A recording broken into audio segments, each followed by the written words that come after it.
Welcome to the Frankly Speaking podcast, Friends of Europe's weekly broadcast on the topics of European and world affairs. Coming up this week. I mean, how do you see this decoupling debate? Again, is it overhyped? To a certain degree, the way China is viewed is almost kind of reconstitutes the way the region is viewed. But I think when it comes to AI, it's incredibly interesting. I think it's neck and neck between China and the United States. Good morning, everybody. Welcome from London, and welcome to our weekly podcast, Frankly Speaking, by Friends of Europe. I'm Jamie Shea, Senior Fellow at Friends of Europe, and it's my pleasure to have the opportunity once again to act as moderator for today's session. Those of you, dear viewers or dear listeners, who follow us regularly know that we've been devoting these podcasts mainly to the war in Ukraine and giving a European and North American perspective. But today we're going to do something very different. We're going to go to the Asia-Pacific region and to look at how security threats and security challenges are perceived in that region. Of course, an Asian perspective on the war in Ukraine, or perspectives as there are undoubtedly several, would be helpful too. And in order to guide us through Asia-Pacific security challenges, particularly the rise of China, China's increasing economic domination of the region, the technology challenge that China poses to all of us, to guide us through these complex issues, I'm delighted to welcome Leanne Gibson. Liam is an Australian, currently resident in Taiwan.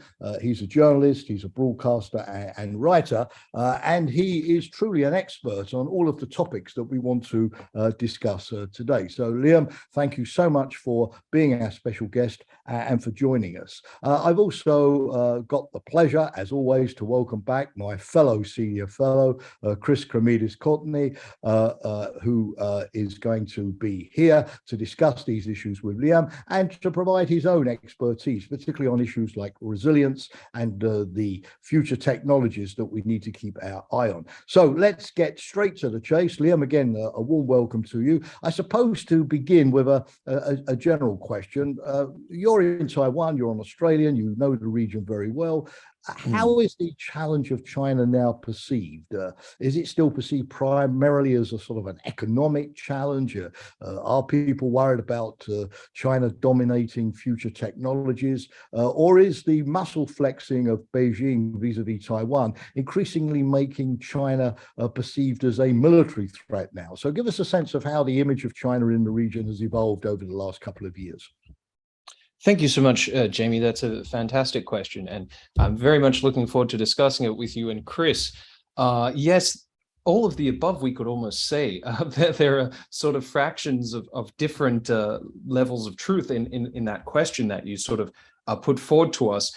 It would be interesting to say that, to a certain degree, the way China is viewed is almost kind of reconstitutes the way the region is viewed. And it's interesting that you use Asia-Pacific, Jamie, because of course the Asia-Pacific is the region that is the term we've used for this region for decades, but it typically denotes more of an economic focus. I mean, for example, APEC, the Asia-Pacific Economic Community, right? That was born out of the time when economies and countries in this region were so much more optimistic and gung-ho to join with China, integrate with China economically. It was very pro-trade. It was it was more of a neoliberal kind of outlook on the region. Now we have, of course, the focus on Indo-Pacific as well. Now that has its own sort of connotations, but primarily it was put forward as more of a security strategy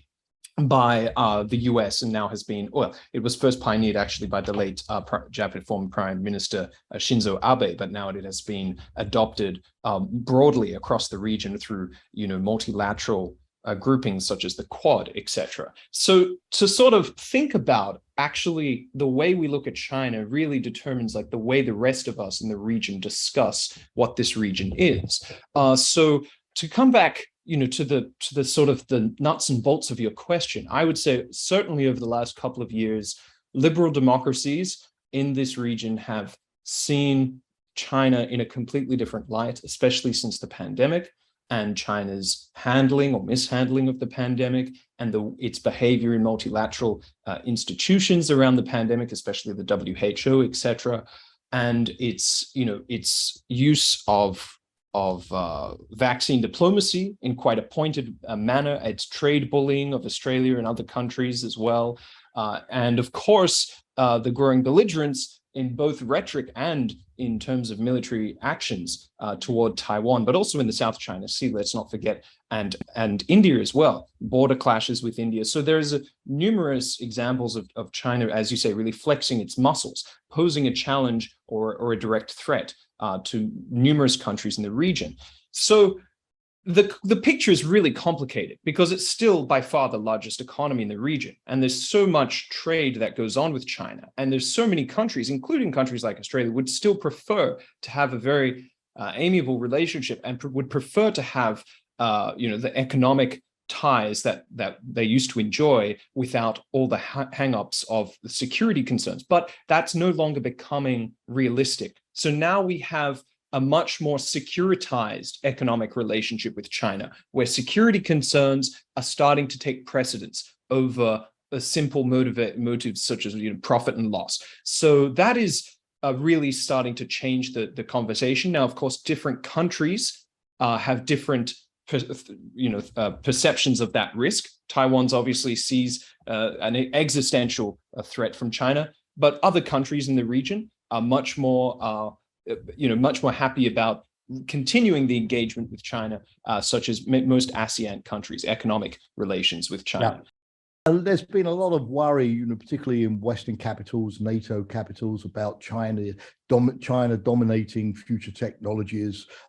Artificial intelligence often comes to mind. You remember a couple of years ago, we had the push from the United States vis-a-vis the Europeans and probably Asians too, to strip Huawei telecommunications equipment out of their systems because of the security risks. Do you see China really now pulling ahead when it comes to technology and leaving the West behind with very deleterious security consequences for us? Or do you think maybe this idea of China dominating all of the technologies has been overhyped and the West still has strengths? Give us a sense of how you see this situation at the moment.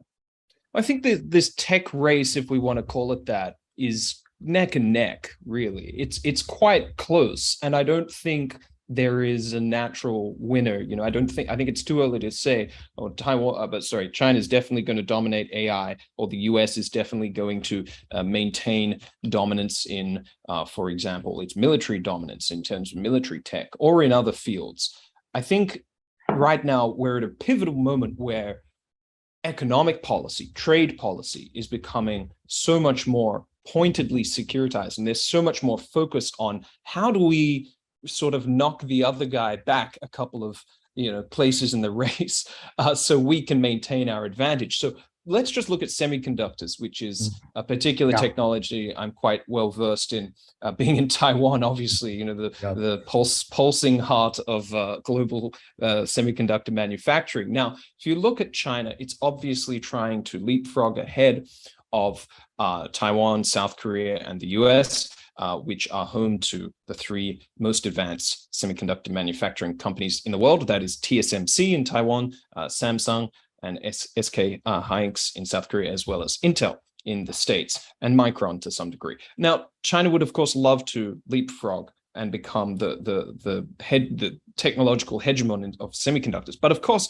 that's a very tall order. And so right now, recently I did a story for Al Jazeera looking at exactly what is the distance that China has to make up for.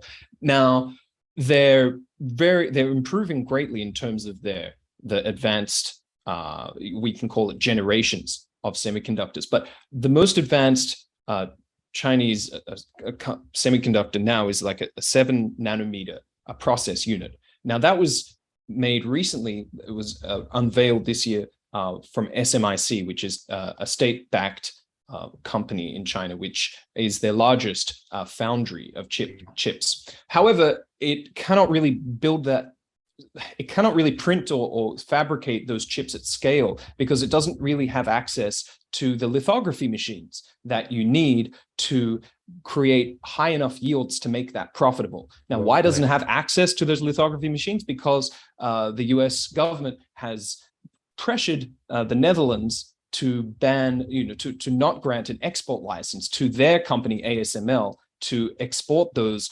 multi-million-dollar machines to China so that they can fabricate those chips. So if we just look at semiconductors alone, there's like this incredible power plays going on. And we're seeing the US now trying to piece together this so-called Chip 4 alliance between Japan, South Korea, Taiwan, and itself as a way to try to, shift the supply chains and create so-called blue supply chains as opposed to red supply chains. So this is all going on. Whether or not China can manage to harness its incredible research talent and its incredible resources to leapfrog ahead, we'll just have to wait over the coming years. I understand, Liam. That's an interesting insight. So it's not just one technology, as it were. It's several technologies rolled into one along a complex supply chain.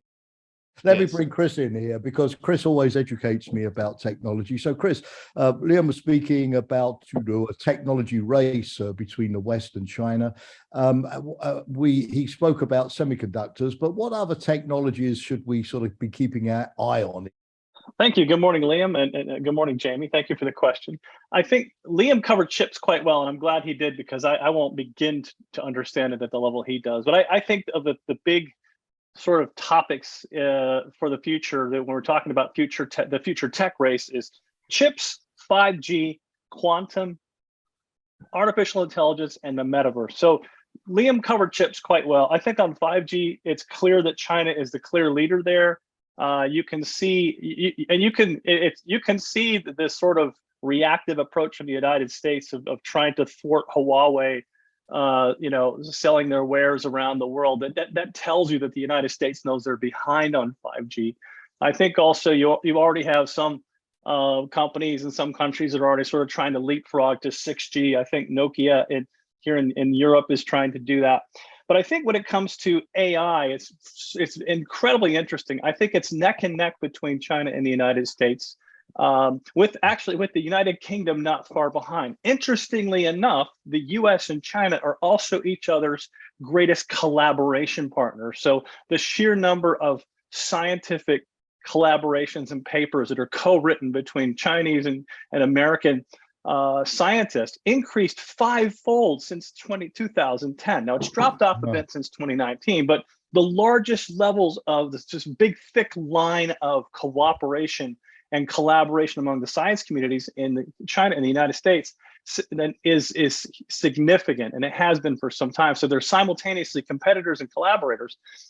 After that collaboration between China and the United States, the next thickest line of cooperation is between China and the United Kingdom on AI. And I think this is where you get into something interesting on where the EU stands on this. And that is, obviously you can see the great gaping hole of Brexit leaves in the tech game for Europe. And I think that's a matter of concern. I mean, obviously there's still talks ongoing about the UK access to EU Horizon funds. I think in the longer run, the EU needs access to needs the UK. They also need Switzerland, small but mighty in terms of tech advances.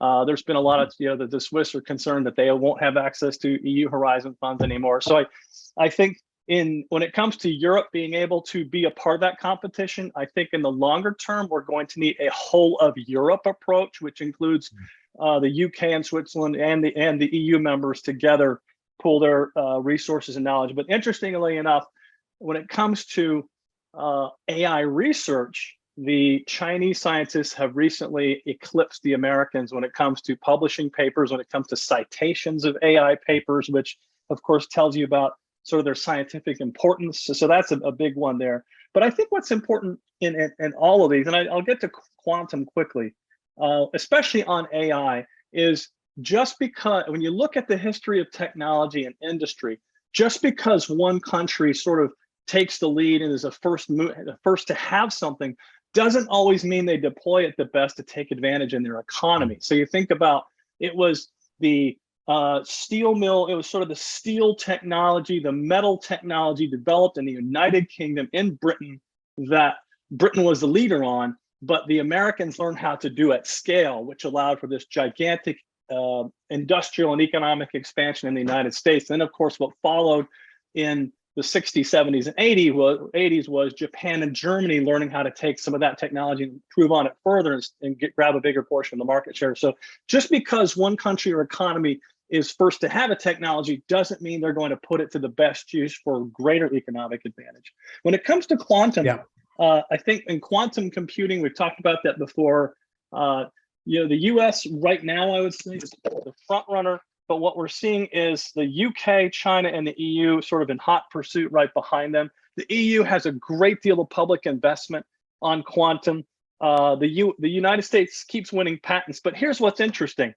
The EU is producing they are producing just as many recent quantum science graduates as the United States, but they don't have jobs for them. So what happens is the EU is training all these great quantum scientists. And then they go work in California in Silicon Valley. And I was recently in Silicon Valley. When you fly in or you walk around, you hear a lot of European languages spoken on the airplane from Munich to San Francisco is full of young recent graduates who are going to quantum jobs in Silicon Valley. So, you can see it there. And I think we can talk a little later about what the EU can do, but I think that's the current state is China leading on 5G, the United States maybe with a slight edge on quantum, and I think AI is a toss-up. But let's go back to Liam. And Liam, the other thing I wanted to ask you is the Great Decoupling. I mean, you remember this is a term that's been around for a while. The idea being that because Chinese technology, we had the Huawei debate, could pose security risks because of different standards emerging from the West and China, because there would be a free internet versus a censored internet. Inevitably, we're sort of going to split. And some people would argue maybe that's good for our security because we're going to be less vulnerable to Chinese technology or blackmail if we have our own. Others say no, this is really the end of globalization and the kind of economies of scale that Chris was talking about that have been the basis of our prosperity for many years, and an open free trading environment with good competition keep prices down. I mean, how do you see this decoupling debate? Again, is it overhyped? Are you on the side of the people who think that maybe it's not such a bad thing if China is such a challenge, or do you think that by alienating China, inevitably it's going to lead to more of the tensions and frictions that we're seeing at the moment? Thanks, Jamie. Yeah, I think in summary, you sort of need to isolate as much as possible and identify certain risk areas and sectors where the China threat sort of poses too great a potential pain, either economically or otherwise, to liberal democracies. And in those sectors, certainly, decouple as far as need be. But it does not have to be across the board. And I would sort of think about it in terms, it's a bit like the Great Resignation. Like there's a danger of kind of giving into these buzzwords, like the Great Resignation, of course, with the pandemic and people quitting their jobs and things. And that did certainly happen. There was a time during 2021 where it seemed like a lot of professionals were sort of just staying at home for the fun of it. It's really going sort of all the way around again. So I think this is more like an ebbing of the tide. And I think what we're seeing is capital and businesses and investment and engagement with China is ebbing outwards, like the tide of a sea, right? And so we sort of reached a high mark, maybe a decade ago or something around that time, within the last couple of decades after China entered the WTO. But now we're scaling things back, but we're doing it in a gradual and succinct way. And we're looking at it on a case-by-case basis. Okay, well, obviously Huawei and 5G technology, as Chris was talking about, that could pose a serious security threat. Okay, but it does not have to be a complete disengagement. Now, coming back to whether or not that could really happen, for example, in the way that now like the EU and Russia have almost kind of severed their economic ties, I think there would have to be a catastrophic event that has still not yet come for such a thing to happen with China. But we've seen some sort of some quakes or some versions of smaller versions of that. The pandemic was one, right?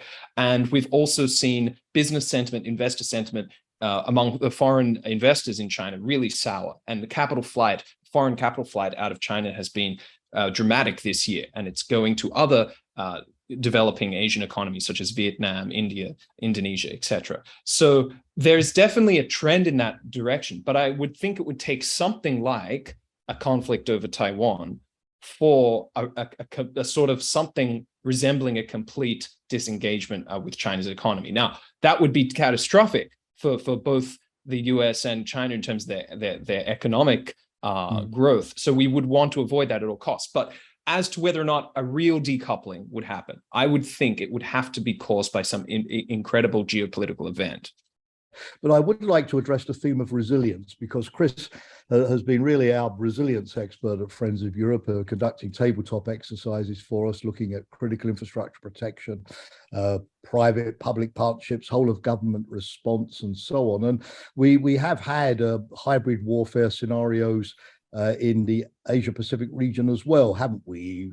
Accusations of China meddling in politics and the use of money to buy influence and so on. And so, Chris, with all of your work on resilience in North America and Europe, if you had to sort of give some lessons or at least some advice to the democracies of the Asia-Pacific about how to improve their resilience, what would be the key things that you would emphasize? Again, I have to ask you to be brief because we don't have a lot of time, and I want to ask Liam how he sees cooperation among the countries of the region in this area before we close. Chris. Thank you. I would like to first start with lessons the West can learn from the Asian democracies, because that's a fair perspective. Yeah, because when it comes to digital democracy, when it comes to fighting disinformation by including average citizens in the government processes, I think Taiwan has some of the global best practices there, and we've been saying and writing about that for a while. So I think that's the first thing, is that there are things the West can learn from Asian democracies, especially I think the digital minister in Taiwan, Audrey Tang, she was a former activist. So take a former privacy and human rights activist, put them in charge of digital, and this is what happens: is you get inclusion, and transparency on a level that is fit for the time, and inclusion and transparency to a level that makes it much easier for them to fight disinformation, because they have citizens involved. No citizens can report out to other citizens. But when it comes to lessons, I think for the Asia-Pacific region, especially in the South China Sea region, has been dealing with a very sophisticated hybrid adversary in China for some time.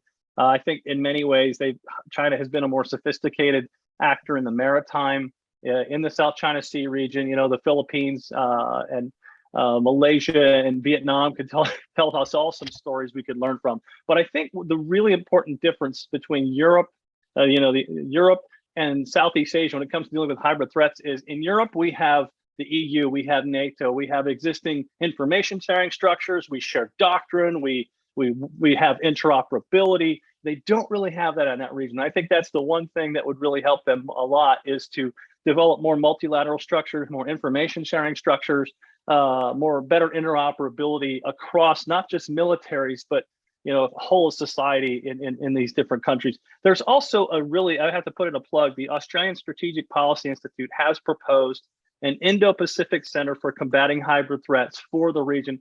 I think this is a great idea. This is an idea that's overdue. This is an idea that I think could help to start to share some of the best practices and bring together some of that knowledge in the region. And then I could see a relationship between the one in Helsinki and this new one that hopefully comes into fruition in the Helsinki. You're talking region. About the NATO EU Center in Helsinki. Yeah, the European Center for Combating Hybrid Threats. I think if you had one in each region, they could really share a lot with each other. So I'll just leave it at that. I think for that region, it's finding new mechanisms to work together. Yeah, no, thanks, Chris. And because I'm really grateful for the way you responded to my question, because it gives me that perfect lead into the final question. Unfortunately, we only have time for one more, back to Liam, which is to ask exactly about the sort of cooperation among the Asia-Pacific democracies, Chris, that you were evoking in response to the challenge of China and a more turbulent region. Liam, do you see Japan, Australia, New Zealand, Taiwan, perhaps other countries of the region pulling together. There may not be those structures yet that Chris mentioned, a sort of an Asian NATO, but are the countries increasingly helping each other? You mentioned the Four-Chip Alliance. So there are other interesting initiatives like that to work together. Give us a sense of, again, where things stand. Of course. In fact, the Chip 4 Alliance is probably one of the least developed. It's just one of the newest kind of multilateral mechanisms that's been put forth. There's lots of them. I mean, we have various new initiatives coming. We've got the Quad, of course, the quadrilateral grouping of the US, Japan, Australia, and India. That has come a long way since its sort of initial stages.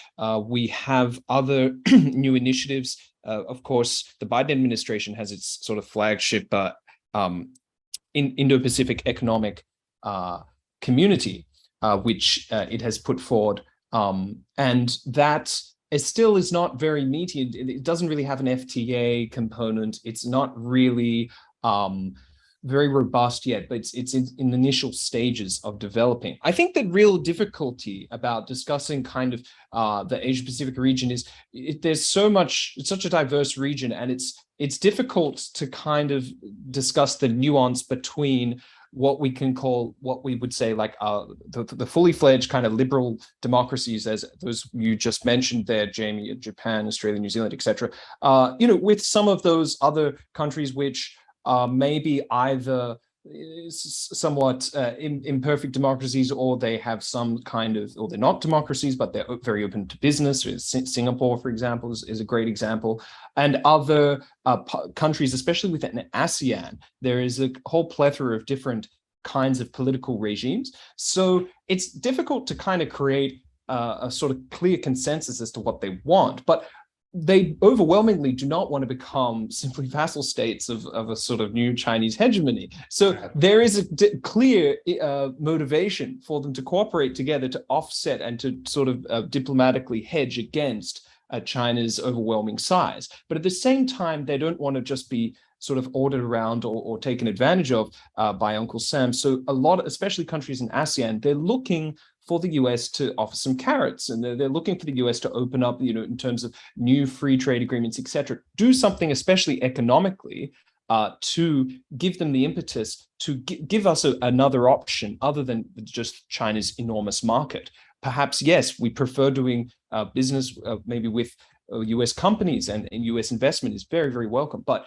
if there is not that level of investment, and if the US domestic economy seems a little bit withdrawn, and there's not as much of a willingness upon the US government to sort of engage in that sort of completely open free trade that was the signature trade policy for almost all US administrations before Trump, then countries in the region are going to be a bit cautious about over-relying on the US as well. So there's a lot of hedging, there's a lot of balancing, but I think it's very interesting to see how some countries are creating kind of unlikely or unexpected kind of partnerships. I mean, just last year we've now got India selling missiles to the Philippines, BrahMos missiles, which are these supersonic missiles, right? I mean, this was just not happening before, even though both states are very greatly care about their strategic autonomy, but they're both partners. The Philippines is an ally of the US, but they both are concerned about China's ambitions. So we see a lot of interesting, surprising new partnerships emerging in this region, and there's a lot more I can go into. But for the sake of brevity, I think keeping things, if the US and other and the EU as well can encourage more economic engagement with liberal democracies and like-minded nations in the region, I think that would go a lot further in offering some sort of a counter offer to China's economy. Yeah. Okay, Liam, thanks a lot. Chris too. I mean, if I have three takeaways, it's engage, engage, engage. And both of you have sort of very well described the risks and challenges, but you've also emphasized the opportunities. Nature abhors a vacuum, and we have a lot of similarities in the kind of problems we're facing, but the region also wants some more engagement from the United States and the European Union. How we do that, of course, would be a fascinating topic to get you both back into the studio soon for another Friends of Europe podcast. But today you've given us in 30 minutes a fantastic, and I mean that sincerely, a geopolitical, geoeconomic, geotechnological overview of the region. I learned a lot. I'm certainly wiser now than I was 30 minutes ago. So Liam, on behalf of Friends of Europe, a massive thanks to you for joining us today. I didn't even ask you about the time difference there with Taiwan, but hopefully it's not too crippling in terms of being there at 3 a.m. Or whatever to join us. Chris, as always, great to have you with all of your insights. Dear listeners, I hope you enjoyed today's podcast as much as I did. Thanks as always to the Friends of Europe production team, and please look forward to next week's podcast. But for now, from me, Jamie Shea from London, goodbye and thank you for joining us. That's it for this Frankly Speaking podcast. Consider subscribing to our newsletter or following us on Twitter, Instagram, LinkedIn, or Facebook. And don't forget to tune in again, this time next week.